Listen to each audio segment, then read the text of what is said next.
ভক্তির প্রতীক, শক্তির অবতার, যার হৃদয়ে বসবাস করেন সর্বদা শ্রীরাম। আগামী 2রা এপ্রিল আসছে হনুমান জয়ন্তী। অতুলিত বলধামং। যখন মন দুর্বল হয়, জীবনে বিপদ আপদ সমস্যা আসে, তখনই মনে পড়ে সেই মহাবীরের কথা, যিনি অসম্ভবকে সম্ভব করেছিলেন। হনুমান জয়ন্তী কেবল একটি উৎসব নয়, এটা ভেতরের শক্তিকে জাগিয়ে তোলার একটা দিন। হনুমানজির থেকে আমরা সর্বদা ভক্তি, শক্তি আর ধৈর্যের শিক্ষা পেয়ে থাকি। সবাই একসাথে বলি জয় বজরংবলী। এই চৈত্র পূর্ণিমার তিথিতে পবনপুত্র হনুমান মা অঞ্জলির কোল আলো করে আসেন।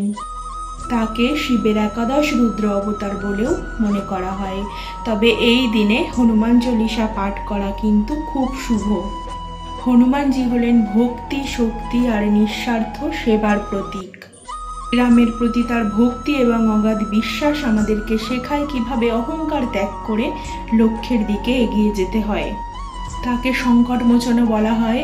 জীবনের কঠিন সময়ে, দুঃসময়ে তিনি আমাদের শেখান কিভাবে মন শক্ত করে এগিয়ে চলতে হয়। আপনি যদি প্রতিদিন একবার করে অন্তত হনুমান চল্লিশা পাঠ করতে পারেন, তবে এর গুণাগুণ নিজেই টের পাবেন। জ্যোতিষশাস্ত্র মতে শনিদেবের কুদৃষ্টি এড়ানোর জন্য হনুমান চল্লিশা পাঠ করা বা বজরংবলীর পুজো করা খুব কার্যকর।